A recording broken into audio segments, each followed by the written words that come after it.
សម្ដេចព្រះពុទ្ធជ័យមុនីបណ្ឌិតខឹមសុនសម្ដេចព្រះសង្ឃខនាយករងទី3និងឯកឧត្តមបណ្ឌិតចៃវរិនរដ្ឋមន្ត្រីក្រសួងធម្មការនិងសាសនាបាននិមន្តនិងអញ្ជើញទៅពិនិត្យការដាំដំណាំបន្លែបង្ការនៅវត្តធម្មវិបស្សនារាមហៅវត្តតាភីមដែលមានព្រះវិន័យសម្វររិនផុនជាព្រះចៅអធិការវត្តស្ថិតនៅភូមិតាភីមសង្កាត់កំបូលខណ្ឌកំបូលរាជធានីភ្នំពេញដើម្បីចូលរួមចំណែកទ្រទ្រង់ជីវភាពរបស់ព្រះសង្ឃតាជីយាជីនិងប្រជាពុទ្ធបរិស័ទចំណុះជើងវត្តទាំងមូលព្រះវិន័យសម្វររិនផុនព្រះចៅអធិការវត្តមានព្រះសង្ឃដីកាប្រគេននិងជម្រាបជូនអំពីស្ថានភាពទូទៅរបស់វត្តថាវត្តធម្មវិបស្សនារាមហៅវត្តតាភីមបានកសាងឡើងតាំងពីឆ្នាំ1830ដែលមានអាយុកាលរហូតទៅដល់196ឆ្នាំទៅលើផ្ទៃដីទំហំប្រមាណ5ហិកតា32អានិង69ម៉ែត្រក្រឡា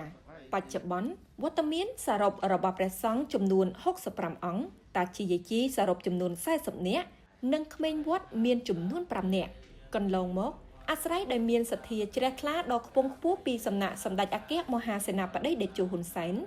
និងសម្ដេចគតិប្រិទ្ធបណ្ឌិតបូរនីហ៊ុនសែនទើបធ្វើឲ្យការសាងសង់សមិទ្ធផលនានានៅក្នុងវត្តមានការរីកចម្រើនជាលំដាប់ក្រៅពីសមិទ្ធផលដែលជាសំណង់ហើយនោះផ្ទៃដីវត្តមួយចំនួនបានប្រើប្រាស់ទៅលើការធ្វើកសិកម្មដាំបន្លែបង្ការនិងដាំឈើហូបផ្លែជាដើមព្រះតេជគុណក៏បានបញ្ជាក់ផងដែរថាការបដិបដាមគំនិតឲ្យព្រះសង្ឃអាចារ្យនិងគណៈកម្មការវត្តដាំដុះបន្លែបង្ការនេះដើម្បីផ្គត់ផ្គង់ជាចង្ហាន់ប្រចាំថ្ងៃរបស់ព្រះសង្ឃតាជីយាជីនិងកូនសិស្សដែលគង់ស្នាក់នៅសិក្សារៀនសូត្រប្រតិបត្តិធម៌នៅក្នុងវត្តបានឆាន់និងទទួលទានម្យ៉ាងទៀតក៏ទទួលបាននៅបន្លែផ្លែឈើធម្មជាតិដែលមានគុណភាពខ្ពស់គ្មានជាតិគីមីជាគុណប្រយោជន៍ចំពោះព្រះសុខភាពនិងសុខភាពចំណែកបន្លែផ្លែឈើមួយចំនួនទៀតក៏ត្រូវបានផ្ដល់ជាទានសម្រាប់ពុទ្ធបរិស័ទចំណុះជើងវត្តផងដែរនៅក្នុងឱកាសនោះឯកឧត្តមបណ្ឌិតរដ្ឋមន្ត្រីបានមានប្រសាសន៍ថាកន្លងមកក្រសួងធម្មការនិងសាសនាសហការជាមួយគណៈសង្ឃនាយកទាំងពីរគណៈបានធ្វើការណែនាំដល់ព្រះមន្ត្រីសង្ឃមូលដ្ឋានគ្រប់លំដាប់ថ្នាក់មន្ទីរធម្មការនិងសាសនារាជធានីខេត្តជាពិសេសប្រជាអធិការគ្រប់វត្តទូទាំងប្រទេសគប្បីយកទឹកប្រតិយយកចិត្តទុកដាក់នៅក្នុងការរៀបចំវត្តអារាមនីមួយៗឲ្យមានការដាំដំណាំបន្លែបង្ការលើផ្ទៃដីវត្តតាមលទ្ធភាពដែលអាចធ្វើទៅបានដែលក្នុងនោះរួមមានស្ពៃគ្រប់មុខខាត់ណាសាឡាត់ត្រសក់ត្រកួនត្រឡាចល្ពៅនិងដំណាំជីគ្រប់ប្រភេទដើម្បីធានាដល់ការប្រើប្រាស់សម្រាប់បំពេញតម្រូវការជីវភាពប្រចាំថ្ងៃនិងដើម្បីសម្រាលដល់ការទ្រទ្រង់ចង្ហាន់ប្រចាំថ្ងៃរបស់ព្រះសង្ឃនិងពុទ្ធបរិស័ទចំណុះជើងវត្តទទួលបានបន្លែបង្ការធម្មជាតិដែលមានគុណប្រយោជន៍ដល់សុខភាពនិងពង្រឹងសាមគ្គីភាពព្រមទាំងការទំនុកបម្រុងរវាងព្រះសង្ឃនិងពុទ្ធបរិស័ទទៅវិញទៅមកសម្ដេចព្រះពុទ្ធជ័យមុនីបណ្ឌិតនិងឯកឧត្តមបណ្ឌិតរដ្ឋមន្ត្រីបានកោតសរសើរចំពោះព្រះវិន័យសម្វររិនសុផុនព្រះចៅអធិការវត្តធម្មវិបស្សនារាមហៅវត្តតាភីមដែលបានយកប្រតិយទុកដាក់ចាត់ឲ្យអាចារ្យគណៈកម្មការក្មេងវត្តជួយរៀបចំឈូសឆាយដីនិងធ្វើរបងសម្រាប់ដាំដំណាំ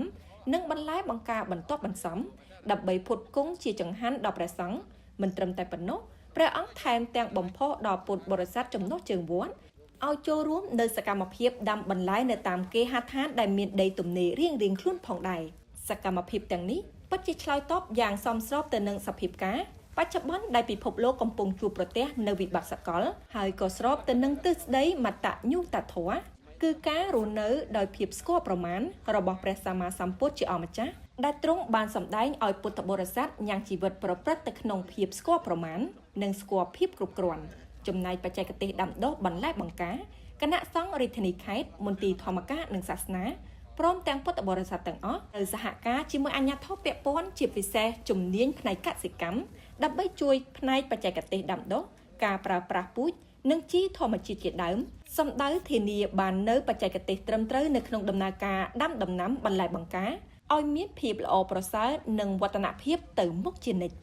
សម្ដេចព្រះសង្ឃខនាយករងទី3និងឯកឧត្តមបណ្ឌិតចៃវរិនរដ្ឋមន្ត្រីក្រសួងធម្មការនិងសាសនាបានជំរុញលើកប្រតិយ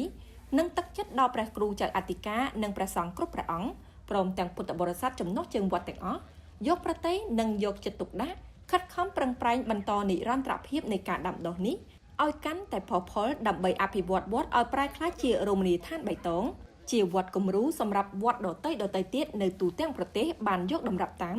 ដើម្បីរក្សាបាននូវសុខុមាលភាពល្អទាំងផ្លូវកាយនិងផ្លូវចិត្តស្របតាមព្រះពុទ្ធដីកាទ្រង់សម្ដែងទុកថាអរោព្យបរិមាលាភាភាពមិនមានរោគជាលាភដ៏ប្រសើរលើសពីនេះសម្ដេចព្រះសង្ឃនាយកនិងឯកឧត្តមបណ្ឌិតរដ្ឋមន្ត្រីបានស្នើឲ្យគ្រប់វត្តអារាមនៅទូទាំងព្រះរាជាណាចក្រកម្ពុជាអនុវត្តតាមសេចក្តីណែនាំរបស់ក្រសួងធម្មការនិងសាសនារួមជាមួយនឹងគណៈសង្ឃនាយកស្ដីពីការដាំដំណាំបន្លែនិងដើមឈើហូបផ្លែទៅលើផ្ទៃដីវត្តដែលទំនេរហើយចូលរួមបង្កើនបរិស្ថានស្អាតស្របតាមអភិក្រមស3របស់ក្រសួងធម្មការនិងសាសនាបានដាក់ឲ្យអនុវត្តសម្រាប់វត្តអារាមនៅទូទាំងប្រទេសលើសពីនេះសម្ដេចព្រះពុទ្ធជ័យមុនីបណ្ឌិតនិងឯកឧត្តមបណ្ឌិតរដ្ឋមន្ត្រីបានចម្រើនពរនិងអញ្ជើញពុទ្ធបរិស័ទជិតឆ្ងាយទាំងអស់ព្រមទាំងយុវជនយុវនារីឲ្យចូលមកធ្វើបុណ្យសុទរទាននៅក្នុងវត្តធម្មវិបស្សនារាមហៅវត្តតាភេមព្រមទាំងទស្សនាសួនបន្លែសរីរាង្គដែលតាជីយាជីនិងក្វេងវត្តព្រមទាំងព្រះសង្ឃបានដាំក្រោមគំនិតផ្ដួចផ្ដើមរបស់ព្រះវិន័យសម្វររិនសុផុនព្រះចៅអធិការវត្តស្របតាមសេចក្តីណែនាំរបស់គណៈសង្ឃនាយកទាំងពីរគណៈនិងក្រសួងធម្មការនិងសាសនានៅក្នុងឱកាសនោះដែរឯកឧត្តមបណ្ឌិតរដ្ឋមន្ត្រីបានប្រគេននៅទេយ្យទានបច្ច័យនិងគ្រឿងបរិក្ខារមួយចំនួន